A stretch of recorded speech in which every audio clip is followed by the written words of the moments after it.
ವೀಕ್ಷಕರೇ, ವೃಷಭ ರಾಶಿಯವರಿಗೆ ಮಾರ್ಚ್ ತಿಂಗಳಲ್ಲಿ ಇರುವಂತಹ ಫಲ ಯಾವುದು ಅಂದ್ರೆ ಈ ತಿಂಗಳಲ್ಲಿ ಏನು ಲಾಭ ಏನು ನಷ್ಟವಿದೆ, ಯಾವ ದಿನ ಒಳ್ಳೆಯದಿದೆ ಯಾವ ದಿನ ಕೆಟ್ಟದ್ದಿದೆ, ಮತ್ತೆ ಈ ಒಂದು ತಿಂಗಳಲ್ಲಿ ಇರತಕ್ಕಂತ ವಿಶೇಷತೆ ಎಂಥದ್ದು, ಯಾವ ಕೆಲಸದಲ್ಲಿ ನಿಮಗೆ ಲಾಭ ಇರತಕ್ಕಂಥದ್ದಿದೆ, ಏನೆಲ್ಲ ಎಚ್ಚರಿಕೆಗಳನ್ನ ನೀವು ಪರಿಪಾಲಿಸಬೇಕು ಅನ್ನುವಂಥದ್ರ ಬಗ್ಗೆ ವಿಸ್ತೃತವಾಗಿರತಕ್ಕಂತ ಒಂದು ವರದಿಯನ್ನ ನಿಮ್ಮ ಮುಂದೆ ಇಡ್ತಾ ಇರತಕ್ಕಂಥದ್ದು. ವಿಡಿಯೋ ಕೊನೆ ತನಕ ನೋಡಬೇಕು. ಕೊನೆ ತನಕ ನೋಡಿದ್ರೆ ಮಾತ್ರ ವಿಡಿಯೋದಲ್ಲಿ ಇರ್ತಕ್ಕಂಥ ಸಾರಾಂಶ ನಿಮ್ಗೆ ಪೂರ್ಣವಾಗಿ ಅರ್ಥ ಆಗುತ್ತೆ ಅನ್ನುವಂತ ಮಾತನ್ನ ಹೇಳ್ತಾ ತಡ ಮಾಡೋದಿಲ್ಲ, ವಿಡಿಯೋ ಸ್ಟಾರ್ಟ್ ಮಾಡೋಣ. ನಿಮ್ಮ ಹತ್ರ ಒಂದು ಚಿಕ್ಕ ರಿಕ್ವೆಸ್ಟ್, ನೀವು ಫಸ್ಟ್ ಟೈಮ್ ಈ ಚಾನಲ್ ನೋಡ್ತಾ ಇದ್ರೆ ಅಥವಾ ಬಹಳ ದಿನಗಳಿಂದ ಚಾನಲ್ ನೋಡ್ತಾ ಇದ್ದು ನೀವು ಸಬ್ಸ್ಕ್ರೈಬ್ ಮಾಡ್ಕೊಂಡಿಲ್ಲವಾದ್ರೆ ಈ ಕೂಡಲೇ ಈ ಚಾನಲ್ ಅನ್ನ ಸಬ್ಸ್ಕ್ರೈಬ್ ಮಾಡ್ಕೊಳ್ಳಿ, ಬೆಲ್ ಐಕನ್ ಪ್ರೆಸ್ ಮಾಡ್ಕೊಳ್ಳಿ. ಫೇಸ್ಬುಕ್ ನಲ್ಲೂ ನಮ್ಮ ಚಾನಲ್ ಸಿಗ್ತಾ ಇದೆ, ಫಾಲೋ ಮಾಡ್ಕೊಳ್ಳಿ ಅನ್ನುವಂತ ಮಾತನ್ನ ಹೇಳ್ತಾ, ವೀಕ್ಷಕರೇ, ಮಾರ್ಚ್ ತಿಂಗಳಲ್ಲಿ ಬಹಳ ಅಂತಂದ್ರೆ ಮೈಯೆಲ್ಲ ಕಣ್ಣಾಗಿಸಿ ಇರಬೇಕಾಗುತ್ತೆ ವೃಷಭ ರಾಶಿಯವರು. ನೋಡಿ, ಅನೇಕ ಸವಾಲುಗಳು, ಅನೇಕ ಗೊಂದಲಗಳು, ಅನೇಕ ಏರಿಳಿತಗಳ ಮಧ್ಯದಲ್ಲಿಯೂ ಕೂಡ ಒಂದು ಅವಕಾಶಗಳು, ಒಂದು ಚಿಕ್ಕ ಅವಕಾಶವೇ ದೊಡ್ಡ ಅವಕಾಶವನ್ನಾಗಿ ಒಂದು ಕನ್ವರ್ಟ್ ಮಾಡುವಂತಹ ಒಂದು ಚಾಣಾಕ್ಯತೆ, ಒಂದು ಬುದ್ಧಿಮತ್ತತೆ, ಸಮಯ ಪ್ರಜ್ಞೆ, ಒಂದು ಚಾತುರ್ಯತೆ ನಿಮ್ಮಲ್ಲಿರ್ತಕ್ಕಂಥದ್ದು ಇದನ್ನ ಗಮನಿಸಬೇಕಾಗತ್ತೆ. ಇಲ್ಲಿ ನಿಮ್ಮ ಧೈರ್ಯ, ನಿಮ್ಮ ಬುದ್ಧಿ ಅದೇ ನಿಮಗೆ ಶಕ್ತಿಯಾಗಿ ಪರಿವರ್ತನೆ ಆಗುತ್ತೆ. ಆದ್ರೆ ಮೈಯೆಲ್ಲ ಕಣ್ಣಾಗಿಸ್ಕೊಂಡಿರಬೇಕು, ಎಚ್ಚರಿಕೆಯಿಂದಿರಬೇಕು. ಇನ್ನ ನಿಮ್ಮ ಕೆಲವು ರಹಸ್ಯಗಳ ಬಗ್ಗೆ ಜಾಗರೂಕರಾಗಿರ್ಬೇಕು. ಯಾವುದೋ ಒಂದು ದುಡ್ಡನ್ನ ಎತ್ತಿಟ್ಟಿರ್ತೀರಿ ಅಥವಾ ನಿಮ್ಮ ವೈಯಕ್ತಿಕ ಕೆಲವೊಂದು ವಿಚಾರಗಳು ಯಾವುದೋ ಒಂದು ಗುಟ್ಟಿನಲ್ಲಿ ಇರುತ್ತೆ, ಅಂಥವು ಕೆಲವೊಂದು ಬಹಿರಂಗ ಆಗುವಂತಹ ಸನ್ನಿವೇಶಗಳು ಇರ್ತಕ್ಕಂಥದ್ದು. ಹಾಗಾಗಿ ಅದ್ರ ಬಗ್ಗೆ ಮತ್ತೊಂದು ಟೈಮ್ ನೀವು ಮರಿಬಾರ್ದು. ಇದ್ದು ಬಿಡು, ಸೇಫ್ಟಿ ಆಗಿದೆ ಬಿಡು ಅಂತ ತಿಳ್ಕೊಂಡು ನೀವು ಆರಾಮಾಗಿರುವಂತ ಪ್ರಯತ್ನ ಮಾಡೋ ಹಾಗಿಲ್ಲ.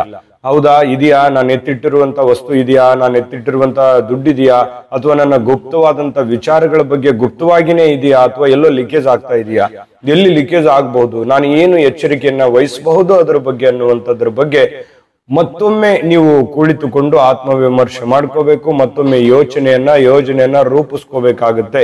ಇಲ್ಲದೆ ಇದ್ರೆ ಸಮಸ್ಯೆ ಆಗುತ್ತೆ. ಈ ವಿಡಿಯೋದಿಂದ ತಿಳ್ಕೋಬೇಕಾಗಿರುವಂತ ಬಹುಮುಖ್ಯ ಅಂಶ ಇದು. ಇದ್ರ ಬಗ್ಗೆ ಗಮನದಲ್ಲಿಟ್ಕೋಬೇಕಾಗುತ್ತೆ. ಇನ್ನು ಯಾವುದೋ ಒಂದು ಕೆಲಸ ಆಗ್ಲಿಲ್ಲ, ಅಂದುಕೊಂಡಂತ ಸಮಯದಲ್ಲಿ ಅಂದುಕೊಂಡಂತ ರೀತಿಯಲ್ಲಿ ಆಗ್ಲಿಲ್ಲ ಅಂತಂದ್ರೆ ಮನಸ್ಸು ಕೆಡಿಸ್ಕೋಬಾರ್ದು, ಚಿಂತೆ ಮಾಡಬಾರ್ದು, ಹತಾಶರಾಗಬಾರ್ದು, ನಿರಾಶರಾಗಬಾರ್ದು. ಖಂಡಿತ ಮತ್ತೆ ಅಲ್ಲೇ ಮತ್ತೆ ಅವಕಾಶ ಇದೆ. ಎಲ್ಲಿ ಮುಗಿದು ಹೋಗಿದೆ ಅಲ್ಲೇ ಮತ್ತೆ ಮರುಹುಟ್ಟು ಪಡ್ಕೊಳ್ಳುವಂತ ಅವಕಾಶ ಇರುತ್ತೆ ಪ್ರತಿಯೊಂದು ಕೆಲಸದ ಬಗ್ಗೆ, ಪ್ರತಿಯೊಂದು ವಿಷಯದ ಬಗ್ಗೆ. ಹಾಗಾಗಿ ಅದರ ಬಗ್ಗೆ ಚಿಂತನೆ ಮಾಡಬೇಕು. ಮುಗಿದು ಹೋದಂತ ವಿಚಾರಗಳ ಬಗ್ಗೆ ಚಿಂತೆ ಮಾಡಬಾರ್ದು. ಆಗಿ ಹೋಗಿರುವಂತ ಘಟನೆಗಳ ಬಗ್ಗೆ ಹೆಚ್ಚು ತಲೆ ಕೆಡಿಸ್ಕೋಬಾರ್ದು. ಆಗುವಂತದ್ರ ಕಡೆಗೆ, ಮುಂದೆ ಮಾಡಬೇಕಾಗಿರುವಂತದ್ರ ಕಡೆಗೆ, ಅವಶ್ಯಕತೆ ಇರುವಂತ ವಿಷಯದ ಕಡೆಗೆ ಮಾತ್ರ ಯೋಚನೆಯನ್ನ ರೂಪಿಸಿ. ಚಿಂತೆ ಮಾಡಬೇಡಿ, ಯೋಜನೆಯನ್ನ ರೂಪಿಸ್ಕೊಂಡು ನೀವು ಆ ನಿಟ್ಟಿನಲ್ಲಿ ಪ್ರಯತ್ನ ಪಡುವಂತ ಕೆಲಸವನ್ನ ಮಾಡಿ. ನ್ಯಾಯಯುತವಾಗಿ ಖರ್ಚನ್ನ ಮಾಡ್ತಕ್ಕಂಥದ್ದು. ಸುಮ್ಮನೆ ಅನವಶ್ಯಕವಾಗಿ ದುಡ್ಡು ಬಂದಿದೆ ಅಂತ ತಿಳ್ಕೊಂಡು ಅನವಶ್ಯಕವಾಗಿ ಖರ್ಚು ವೆಚ್ಚಗಳನ್ನ ಮಾಡ್ಲಿಕ್ಕೆ ಹೋಗಬಾರ್ದು. ಖರ್ಚು ವೆಚ್ಚಗೆ ಕಡಿವಾಣವನ್ನ ಹಾಕ್ಬೇಕು. ಕಡಿವಾಣ ಹಾಕಿದ್ರೆ ನಿಮಗೂ ಕೂಡ ಒಂದು ಒಳ್ಳೆ ಅವಕಾಶಗಳು ಸಿಗುವಂತ ಸಾಧ್ಯತೆಗಳಿದೆ. ಹಿರಿಯ ಅಧಿಕಾರಿಗಳ ಭೇಟಿ ಆಗುತ್ತೆ, ಹಿರಿಯರ ಆಗಮನ ಮನೆಗೆ ಆಗುತ್ತೆ, ಹಿರಿಯರ ಮಾರ್ಗದರ್ಶನ ಆಗುತ್ತೆ, ತಂದೆ ತಾಯಿಗಳ ಮಾರ್ಗದರ್ಶನ ಆಗುತ್ತೆ, ಗುರುಗಳ ಮಾರ್ಗದರ್ಶನ ಆಗುವಂಥದ್ದು.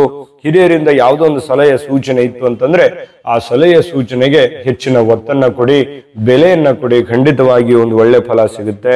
ಇನ್ನು ನಿಮಗೆ ಬಡ್ತಿ ಆಗುವಂತ ಸಾಧ್ಯತೆ ಇದೆ, ಯಶಸ್ಸು ಸಿಗುವಂತ ಸಾಧ್ಯತೆಗಳು ಕೂಡ ನಿಮಗೆ ಇರ್ತಕ್ಕಂಥದ್ದು. ಏನೋ ಪ್ರಮೋಷನ್ಗೋಸ್ಕರ ಪ್ರಯತ್ನ ಮಾಡ್ತಾ ಇದ್ದೀರಿ, ಯಾವುದೋ ಒಂದು ಹೊಸ ಕೆಲಸ ಹುಡುಕೋದಕ್ಕೋಸ್ಕರ ಪ್ರಯತ್ನ ಪಡ್ತಾ ಇದ್ದೀರಿ ಅಂತಂದ್ರೆ ಖಂಡಿತ ಇದಕ್ಕೆ ಸಂಬಂಧಪಟ್ಟಂತ ಒಂದು ಒಳ್ಳೆ ಅವಕಾಶಗಳು ನಿಮಗೆ ಸಿಗುವಂತ ಸಾಧ್ಯತೆಗಳಿದೆ.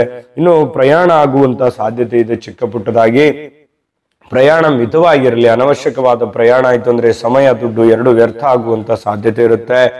ಧನ ಲಾಭ ಆಗುವಂತ ಸಾಧ್ಯತೆ ಇದೆ. ಒಂದು ಒಳ್ಳೆ ಬೆಳವಣಿಗೆ ಅಂತ ಹೇಳ್ಬೋದು. ಯಾವುದೋ ಒಂದು ಮೂಲದಿಂದ ದುಡ್ಡು ಬರುತ್ತೆ. ಬಂದಿರುವಂತ ದುಡ್ಡು ಉಳಿಸ್ಕೊಳ್ಳೋದಕ್ಕೆ ಏನ್ ಬೇಕೋ ಅದನ್ನೆಲ್ಲ ಪ್ರಯತ್ನವನ್ನ ಮಾಡುವಂತ ಯೋಜನೆಯನ್ನ ರೂಪಿಸಿ. ಕೀರ್ತಿ ಪ್ರತಿಷ್ಠೆ ನಿಮಗೆ ಹೆಚ್ಚಳ ಆಗುವಂತ ಸಾಧ್ಯತೆಗಳಿದೆ. ಹೊಸ ಮೂಲಗಳಿಂದ ನಿಮಗೆ ಧನ ಲಾಭ ಆಗುವಂತ ಸಾಧ್ಯತೆ ಇದೆ. ಇದು ತುಂಬಾ ಗಮನಿಸಬೇಕಾಗಿರತಕ್ಕಂತ ವಿಚಾರ. ಬೇರೆ ಬೇರೆ ಆಯಾಮಗಳಿಂದ, ಬೇರೆ ಬೇರೆ ಮೂಲಗಳಿಂದ ನಿಮಗೆ ಹಣಕಾಸಿನ ಒಳಹರಿವು ತುಂಬಾ ಚೆನ್ನಾಗಿರ್ತಕ್ಕಂಥದ್ದು. ಹಾಗಾಗಿ ಚಿಂತೆ ಯಾಕೆ, ಚಿಂತೆ ಮಾಡುವಂತ ಅವಶ್ಯಕತೆ ಇಲ್ಲ. ಖಂಡಿತವಾಗಿಯೂ ನಿಮಗೆ ಒಳ್ಳೆ ಫಲಗಳಿದೆ. ಜೊತೆಗೆ ಯೋಜನೆಗಳ ವಿಸ್ತರಣೆಯಿಂದ ಒಳ್ಳೆಯ ಫಲಿತಾಂಶ ಸಿಗುತ್ತೆ. ನೋಡಿ, ಸ್ವಲ್ಪ ಅದನ್ನ ದೀರ್ಘಕಾಲಿನವರೆಗೆ ಮಾಡ್ತಕ್ಕಂಥದ್ದು. ಎಷ್ಟು ವಿಸ್ತರಣೆಯನ್ನ ಮಾಡ್ತಾ ಹೋಗ್ತೀರಿ ನಿಮ್ಮ ಕೆಲಸ, ಅಷ್ಟು ನಿಮಗೆ ಪ್ರಬುದ್ಧತೆ ಆಗುತ್ತೆ.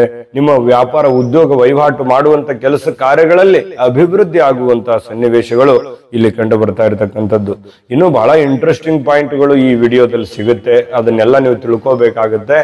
ಅದಕ್ಕಿಂತ ಮುಂಚೆ ಒಂದು ಮುಖ್ಯವಾದ ವಿಡಿಯೋ ಬರ್ತಾ ಇದೆ, ಅದನ್ನ ನೋಡ್ಕೊಂಡ್ ಬನ್ನಿ. ಬಾಕಿ ಇರುವಂತ ಮಾಹಿತಿಯನ್ನ ತಿಳಿಸೋಣ. GB predictions. ನಿಮಗೆ ನಿಮ್ಮ ಮುಂದಿನ ಭವಿಷ್ಯ ಹೇಗಿದೆ ಅಂತ ತಿಳಿದುಕೊಳ್ಳುವ ಕುತೂಹಲ ಇದೆಯಾ? ಹಾಗೂ ನಿಮ್ಮ ಮಕ್ಕಳ ಮುಂದಿನ ಭವಿಷ್ಯ ಹೇಗಿದೆ ಅನ್ನುವಂತಹ ಕುತೂಹಲ ಕೂಡ ಇದ್ದೇ ಇರುತ್ತೆ ಅಲ್ವಾ? ಹಾಗಾದರೆ ನಿಮಗೆ ನಿಮ್ಮ ಜಾತಕದ ಅವಶ್ಯಕತೆ ಇದೆ. ಹಾಗಿದ್ದರೆ ಇಲ್ಲಿದೆ ನಿಮಗೆ ಸುವರ್ಣಾವಕಾಶ. JB ಪ್ರೆಡಿಕ್ಷನ್ಸ್ ಅವರು ನೀಡುತ್ತಿರುವ ಜಾತಕಗಳನ್ನು ಈಗಲೇ ಆರ್ಡರ್ ಮಾಡಿ. ವಿದ್ಯಾಭ್ಯಾಸ, ಉದ್ಯೋಗ, ವಿವಾಹ, ಆರೋಗ್ಯ, ಸಂತಾನ, ವ್ಯಾಪಾರ ವ್ಯವಹಾರ, ಇನ್ನು ಜಾತಕದಲ್ಲಿನ ಅನೇಕ ಮಾಹಿತಿಗಳು ನೀವು ಮನೆಯಲ್ಲಿಯೇ ಕುಳಿತುಕೊಂಡು ಸರಳವಾಗಿ ತಿಳಿದುಕೊಳ್ಳಬಹುದು. ಹಾಗೂ ಕೆಲ ಸಮಸ್ಯೆಗಳಿಗೆ ಪರಿಹಾರಗಳು ಕೂಡ ತಿಳಿದುಕೊಳ್ಳಬಹುದು. ವಿಶೇಷವಾಗಿ ಈ ಜಾತಕದಲ್ಲಿ ಗೋಚಾರ ಫಲಗಳು, ನಕ್ಷತ್ರ ಫಲಗಳು, ಪಂಚಾಂಗ ಫಲಗಳು, ದಶಾಫಲಗಳು, ಪರಿಹಾರಗಳು ಕೂಡ ಹಾಗೂ ಜನ್ಮಕುಂಡಲಿಯ ಸಂಪೂರ್ಣ ವಿಶ್ಲೇಷಣೆ ಇದರಲ್ಲಿ ಮಾಡಲಾಗಿದೆ. ಈ ಜಾತಕಗಳು ಎಲ್ಲ ಭಾಷೆಗಳಲ್ಲಿಯೂ ದೊರೆಯುತ್ತವೆ. ನಿಮ್ಮ ಜಾತಕಗಳು ಪಡೆಯುವ 2 ವಿಧಾನಗಳು ಈ ರೀತಿ ಇದೆ.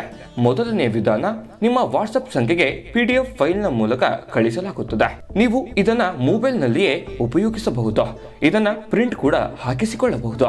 ಇದರ ಬೆಲೆ 1100 ರೂಪಾಯಿ ಇರುವಂತಹ ಈ ಜಾತಕ ಕೇವಲ 499 ರೂಪಾಯಿಗೆ ಸಿಗ್ತಾ ಇದೆ. ಪ್ರತಿಯೊಂದು ಜಾತಕ 60 ರಿಂದ 80 ಪುಟಗಳು ಒಳಗೊಂಡಿರುತ್ತವೆ. ಆರ್ಡರ್ ಮಾಡುವ ವಿಧಾನ: 8197533688. ಈ ವಾಟ್ಸಪ್ ಸಂಖ್ಯೆಗೆ ನಿಮ್ಮ ಹೆಸರು, ಜನ್ಮ ದಿನಾಂಕ, ಹುಟ್ಟಿದ ಸಮಯ, ಹುಟ್ಟಿದ ಜಿಲ್ಲೆ, ಈ ಎಲ್ಲ ಮಾಹಿತಿ ವಾಟ್ಸಪ್ ಮಾಡಿ ನಿಮ್ಮ ಭವಿಷ್ಯದ ಕನ್ನಡಿಯನ್ನ ಪಡೆದುಕೊಳ್ಳಿ. ನೋಡಿದ್ರಲ್ಲ ವೀಕ್ಷಕರೇ, ಇದು ಅಂತಿಂತ ಆರ್ಡಿನರಿ ಜಾತಕ ಅಲ್ಲ. ಭಾರತದ ಎಲ್ಲ ಭಾಷೆಗಳಲ್ಲಿ ಸಿಗ್ತಕ್ಕಂಥ ಈ ಜನ್ಮ ಜಾತಕ ಫಲ ನಿಮ್ಮದೇ ಆಗಿರುವಂತ ಸಂಪೂರ್ಣ ಜನ್ಮ ಜಾತಕ ಫಲ. 80 ರಿಂದ 100 ಪುಟ ಇರುತ್ತೆ. ಸುಮ್ಮನೆ ಇಮ್ಯಾಜಿನ್ ಮಾಡ್ಕೊಳ್ಳಿ ಅದು ಹೇಗಿರ್ಬೋದು ಅಂತ. ಆರ್ಡರ್ ಮಾಡ್ಕೊಂಡು ತರಿಸ್ಕೊಳ್ಳಿ, ಅದರ ಅನುಭವವನ್ನ ಪಡ್ಕೊಳ್ಳಿ. ಇನ್ನು ಈ ತಿಂಗಳದ ಕೊನೆಯಲ್ಲಿ ಸ್ವಲ್ಪ ಚಿಕ್ಕ ಪುಟ್ಟ ವಿಚಾರಕ್ಕೆ ಸಂಬಂಧಪಟ್ಟಂತಹ ಕದನನೋ ಅಥವಾ ಸ್ವಲ್ಪ ವಾಹನದ ಮೇಲೆ ಗಾಯನೋ ಚಿಕ್ಕ ಪುಟ್ಟದಾಗಿ ಸಾಧ್ಯತೆ ಇರ್ತವೆ. ಹಾಗಾಗಿ ಸ್ವಲ್ಪ ವಾಹನದಲ್ಲಾಗ್ಲಿ, ಮನೆಯಲ್ಲಾಗ್ಲಿ, ಕೆಲಸದಲ್ಲಾಗ್ಲಿ ಸ್ವಲ್ಪ ಎಚ್ಚರಿಕೆಯಿಂದ ಇರತಕ್ಕಂಥದ್ದು. ಬಹಳ ದೊಡ್ಡ ಚಿಂತೆ ಮಾಡುವಂಥದ್ದೇನಿಲ್ಲ, ಸ್ವಲ್ಪ ಎಚ್ಚರಿಕೆ ವಹಿಸಿದ್ರೆ ಸಾಕು. ಇನ್ನು ಕೆಲಸದ ಒತ್ತಡದಿಂದ ಹೊರ ಬರ್ಲಿಕ್ಕೆ ಪ್ರಯತ್ನ ಪಡ್ತಕ್ಕಂಥದ್ದು. ಜಾಸ್ತಿ ಒತ್ತಡ ಆಗುತ್ತೆ, ಸ್ಟ್ರೆಸ್ ಆಗುತ್ತೆ, ಸ್ವಲ್ಪ ಬಿಡುವಿಲ್ಲದ ವಾತಾವರಣದ ನಡುವೆ ಕೆಲಸ ಮಾಡೋದಿದೆಯಲ್ಲ, ಸ್ವಲ್ಪ ಮನಸ್ಸಿಗೆ ಸ್ವಲ್ಪ ಆಗುತ್ತೆ, ನೋವಾಗುತ್ತೆ. ಬಟ್ ಆದ್ರೆ ಅದನ್ನ ಸ್ವಲ್ಪ ಸಮಯ ಮಾಡಿಕೊಂಡು ನಿಮಗೂ ಕೂಡ ಒಂದು 1 ಅವರ್ 2 ಅವರ್ ಎಲ್ಲೋ ವಾಕಿಂಗು, ವ್ಯಾಯಾಮ, ಯೋಗ, ಧ್ಯಾನ ಈ ರೀತಿ ಮಾಡೋದ್ರ ಕಡೆ ಗಮನ ಕೊಟ್ಟರೆ ಸ್ವಲ್ಪ ಒತ್ತಡ ಕಡಿಮೆ ಆಗುವಂತಹ ಸಾಧ್ಯತೆಗಳು ಕಂಡು ಬರ್ತಾ ಇರ್ತಕ್ಕಂಥದ್ದು. ಕುಟುಂಬದೊಂದಿಗೆ ಯಾವುದೊಂದು ಪ್ರವಾಸಗಳು ಕೂಡ ಹೋಗುವಂತ ಸಾಧ್ಯತೆ ಇದೆ, ಆಗ್ಲೇ ಹೇಳಿದ ಹಾಗೆ. ಇನ್ನು ಹೆತ್ತವರ ಆರೈಕೆಯಿಂದ ಇದೆಯಲ್ಲ, ಈ ತಿಂಗಳು ತುಂಬಾ ಚೆನ್ನಾಗಿ ಅವಕಾಶಗಳು ತುಂಬಾ ಚೆನ್ನಾಗಿ, ಹೆತ್ತವರ ಮಾರ್ಗದರ್ಶನ ಇದೆಯಲ್ಲ, ಹೆತ್ತವರ ಆಶೀರ್ವಾದ ಇದೆಯಲ್ಲ, ಅದು ತುಂಬಾ ಚೆನ್ನಾಗಿ ಕೆಲಸ ಮಾಡುತ್ತೆ. ಸ್ನೇಹಿತರ ಮೇಲೆ ನಿಮ್ ಪ್ರಭಾವ ಇರುತ್ತೆ. ನೀವು ಸ್ವಲ್ಪ ಎಲ್ಲರ ಮಧ್ಯದಲ್ಲಿಯೂ ಕೂಡ ನೀವು ಸ್ವಲ್ಪ ಮುನ್ನೆಲೆಯಲ್ಲಿ ಕಂಡು ಬರುವಂತ ಸಾಧ್ಯತೆಗಳಿದೆ. ಹಿರಿಯ ಅಧಿಕಾರಿಗಳಿಂದ ಪ್ರಶಂಸೆ ಆಗುತ್ತೆ. ಸರ್ಕಾರಿ, ಅರೆ ಸರ್ಕಾರಿಯಲ್ಲಿ ಕೆಲಸ ಮಾಡತಕ್ಕಂಥವ್ರಿಗೂ ಕೂಡ ಬಹಳ ಒಳ್ಳೆ ಫಲ ಸಿಗುವಂತ ಸಾಧ್ಯತೆಗಳಿದೆ. ಇನ್ನು ವಿದ್ಯಾರ್ಥಿಗಳಿಗೆ ಒಂದು ಒಳ್ಳೆ ಸಮಯ ಅಂತ ಹೇಳ್ಬೋದು. ಪ್ರಯತ್ನ ಪಟ್ಟು ಓದಿದ್ದೆ ಆದ್ರೆ ವಿದ್ಯಾರ್ಥಿಗಳು ಬಹಳ ದೊಡ್ಡ ಯಶಸ್ಸನ್ನ ಗಳಿಸುವಂತದ್ದು, ಉದ್ಯೋಗವನ್ನ ಗಳಿಸುವಂತದ್ದು. ಎಲ್ಲ ಎಜುಕೇಶನ್ ಮುಗಿದಿತ್ತು ಅಂತಂದ್ರೆ ಉದ್ಯೋಗ ಸಿಗೋ ಸಾಧ್ಯತೆ ಇದೆ. ಮತ್ತೆ ಓದಿನಲ್ಲೂ ಕೂಡ ಸ್ಪರ್ಧಾತ್ಮಕ ಪರೀಕ್ಷೆಗಳಲ್ಲೂ ಕೂಡ ತುಂಬಾ ಒಳ್ಳೆ ರಿಸಲ್ಟ್ ತರುವಂತಹ ಸಾಧ್ಯತೆಗಳಿದೆ. ಹಾಗಾಗಿ ಹೆಚ್ಚಿನ ಪ್ರಯತ್ನ ಪಟ್ಟು ಓದುವಂತಹ ಪ್ರಯತ್ನವನ್ನ ವಿದ್ಯಾರ್ಥಿಗಳು ಮಾಡಬೇಕಾಗುತ್ತೆ. ಹೆಚ್ಚಿನ ಆದಾಯಕ್ಕಾಗಿ ಸ್ವಲ್ಪ ಕೆಲಸಗಳು ಅಥವಾ ಊರು ಅಥವಾ ಇರುವಂತಹ ಕ್ಷೇತ್ರವೋ ಜಾಗವೋ ಬದಲಾಯಿಸುವಂತಹ ಸನ್ನಿವೇಶಗಳು ಕೆಲವೊಂದು ಜನರಿಗೆ ಇರುತ್ತೆ. ಅದು ಪಾಸಿಟಿವ್ ಆಗಿ ಕಂಡು ಬರ್ತಾ ಇರತಕ್ಕಂಥದ್ದು. ತುಂಬಾ ಅವಶ್ಯಕತೆ ಇದ್ರೆ ಮಾಡ್ಕೊಳ್ಳಿ, ಖಂಡಿತ ಒಳ್ಳೆ ಫಲ ಸಿಗುತ್ತೆ. ಇನ್ನು ಕೆಲಸದ ಒತ್ತಡದ ನಡುವೆಯೂ ಕೂಡ ಕುಟುಂಬದ ಕಡೆ ಹೆಚ್ಚಿನ ಸಮಯವನ್ನ ಕೊಡುವಂಥದ್ದು, ಕುಟುಂಬದ ಕಡೆ ಹೆಚ್ಚಿನ ಒಂದು ಸಂತೋಷವನ್ನ ಪಡುವಂತ ಸಾಧ್ಯತೆಗಳು ಕೂಡ ಇದಾವೆ. ಹಾಗಾಗಿ ಇದು ಕೂಡ ಒಂದು ಒಳ್ಳೆ ಬೆಳವಣಿಗೆ ಅಂತ ಹೇಳ್ಬೋದು. ಆರೋಗ್ಯದ ಬಗ್ಗೆ ಎಚ್ಚರಿಕೆ ಇರಬೇಕಾಗುತ್ತೆ. ಏನೋ ಚಿಕ್ಕ ಪುಟ್ಟ ಸಮಸ್ಯೆ ಇತ್ತಂದ್ರೂ ಕೂಡ ಆಗಿಂದಾಗೆ ಆ ಸಮಸ್ಯೆಯನ್ನ ಸರಿ ಮಾಡಿಕೊಂಡು ಮುಂದೆ ಹೋಗುವಂತ ಪ್ರಯತ್ನವನ್ನ ನೀವು ಇಲ್ಲಿ ಮಾಡ್ಕೋಬೇಕಾಗುತ್ತೆ. ದೃಢವಾದಂತಹ ಮನಸ್ಸಿನಿಂದ ತೆಗೆದುಕೊಂಡಿರ್ತಕ್ಕಂಥ ನಿರ್ಧಾರ ಇದೆಯಲ್ಲ, ತುಂಬಾ ಕಾನ್ಫಿಡೆಂಟ್ ಆಗಿ ನಿರ್ಧಾರ ತೆಗೆದುಕೊಳ್ಳುವಂತದ್ದು ಇದೆಯಲ್ಲ, ಅದು ತುಂಬಾ ಒಳ್ಳೆ ಫಲಗಳು ನಿಮಗೆ ಸಿಗುವಂತಹ ಸಾಧ್ಯತೆಗಳು ಸ್ಪಷ್ಟವಾಗಿ ಕಂಡು ಬರುತ್ತೆ. ಇನ್ನು ಹೊಸ ವಸ್ತುಗಳ ಖರೀದಿ ಮಾಡ್ತಕ್ಕಂಥದ್ದು, ಹಣದ ಹರಿವಿನಲ್ಲಿ ಬಹಳ ಹೆಚ್ಚಳ ಆಗುತ್ತೆ. ಯಾಕಂತಂದ್ರೆ ಹೊಸ ವಸ್ತುಗಳು ಖರೀದಿ ಮಾಡುವಂತದ್ದು ಇದೆ, ಮತ್ತೆ ಹಣದ ಮೂಲಗಳು ಕೂಡ ಹೆಚ್ಚ ಆಗುವಂತಹ ಸನ್ನಿವೇಶಗಳು ಇರೋದ್ರಿಂದ ತುಂಬಾ ಒಳ್ಳೆ ಲಾಭ, ತುಂಬಾ ಒಳ್ಳೆ ಬೆನಿಫಿಟ್ ಸಿಗುವಂತ ಸಾಧ್ಯತೆಗಳು ಈ ತಿಂಗಳ ಅಂತ್ಯದಲ್ಲಿ ಕಂಡು ಬರುತ್ತೆ. ವಾಹನ ಚಲಾಯಿಸುವಾಗ ಸಹಜವಾಗಿ ಆಗ್ಲೇ ಹೇಳಿದಾಗ ಎಚ್ಚರಿಕೆ ಇರಬೇಕು. ಇನ್ನು ರಾಜಕಾರಣಿಗಳಿಗೆ ಮತ್ತೆ ಯಾವುದೇ ಒಂದು ಬೇರೆ ಕೃಷಿ, ರಾಜಕೀಯ, ಸಾರ್ವಜನಿಕ ವಲಯ, ಸಂಘ ಸಂಸ್ಥೆ ಇಂತಹ ಕ್ಷೇತ್ರದಲ್ಲಿ ಇರ್ತಕ್ಕಂಥವ್ರಿಗೂ ಕೂಡ ಜನಮಾನಸದಲ್ಲಿ ಬೆರೆಯುವಂಥದ್ದು, ಜನಮನ್ನಣೆಯನ್ನ ಗಳಿಸುವಂತಹ ಸನ್ನಿವೇಶಗಳಿದೆ. ಇನ್ನು ಕಲಾವಿದರು, ಚಿತ್ರೋದ್ಯಮ ಇರ್ಬೋದು, ರಾಜಕೀಯ ಮತ್ತೆ ಈ ಗ್ರಾಮೀಣ ಮಟ್ಟದ ಕಲೆಗಾರ ಇರ್ಬೋದು, ಸೋಷಿಯಲ್ ಮೀಡಿಯಾ ಇರ್ಬೋದು, ಯಾವುದೇ ಒಂದು ಮಾಧ್ಯಮದಲ್ಲಿ ಇರ್ತಕ್ಕಂತಹ ಕಲಾವಿದರಿಗೆ ಅವಕಾಶಗಳು ತುಂಬಾ ಚೆನ್ನಾಗಿದೆ. ಸ್ವಲ್ಪ ವರ್ಕ್ ಮಾಡಬೇಕು, ಏನೋ ಒಂಥರ ಡಿಫರೆಂಟ್ ಆಗಿ ಅದಕ್ಕೆ ಆಡ್ ಮಾಡಿದ್ರೆ ಸಾಕು, ಒಂದು ಒಳ್ಳೆ ರಿಸಲ್ಟ್ ನಿಮಗೆ ಸಿಗುವಂತಹ ಸನ್ನಿವೇಶಗಳು ತುಂಬಾ ಸ್ಪಷ್ಟವಾಗಿ ಕಂಡು ಬರ್ತಕ್ಕಂಥದ್ದು. ಅಂದ್ರೆ ಈ ತಿಂಗಳ ಪೂರ್ತಿಯಾಗಿ ನಿಮ್ಗೆ ಖಂಡಿತ ಒಳ್ಳೆ ಫಲ ಇದೆ. ಆದ್ರೆ ಒಳ್ಳೆ ಫಲ ಸಿಗೋದಕ್ಕೆ ಅಲ್ಲಿ ಕೆಲವೊಂದು ಎಚ್ಚರಿಕೆಗಳಿದೆ. ಆ ಎಚ್ಚರಿಕೆಗಳನ್ನ ನೀವು ಅನುಸರಿಸಿದ್ರೆ ಆ ಒಳ್ಳೆ ಫಲ ಖಂಡಿತವಾಗ್ಲೂ ಸಿಗಬೇಕು ಅನ್ನೋದು ನಮ್ದು ಉದ್ದೇಶ. ಆದ್ರೆ ಆ ಫಲ ಸಿಗೋದಕ್ಕೆ ದೈವ ಕೃಪೆ ಬೇಕಲ್ವಾ, ಅದಕ್ಕೆ ಪರಿಹಾರ ಏನ್ ಮಾಡ್ಕೋಬೇಕು ಈ ತಿಂಗಳಲ್ಲಿ ಅನ್ನುವಂಥದ್ರ ಬಗ್ಗೆ ತಿಳಿಸ್ಕೊಡೋಣ.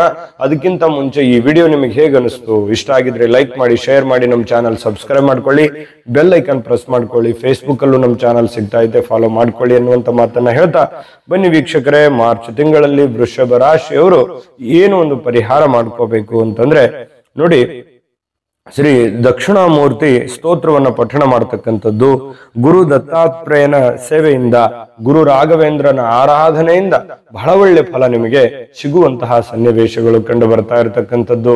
ಮಾಡ್ಕೊಳ್ಳಿ, ಗುರುವಿನ ಸೇವೆ ಮಾಡಿ, ತಂದೆ ತಾಯಿಗಳ ಸೇವೆ ಮಾಡಿ, ಖಂಡಿತವಾಗಿ ಒಳ್ಳೆ ಫಲ ಸಿಗುತ್ತೆ. ಒಳ್ಳೆ ಫಲ ಸಿಗಲಿ, ತಾಯಿ ಅನ್ನಪೂರ್ಣೇಶ್ವರಿ ಸಕಲ ಅಷ್ಟೈಶ್ವರ್ಯಗಳನ್ನ ಕೊಟ್ಟು ಕರುಣಿಸಲಿ ಅಂತ ಪ್ರಾರ್ಥನೆ ಮಾಡ್ಕೊಳ್ತಾ ಸರ್ವೇ ಜನಃ ಸುಖಿನೋ ಭವಂತು.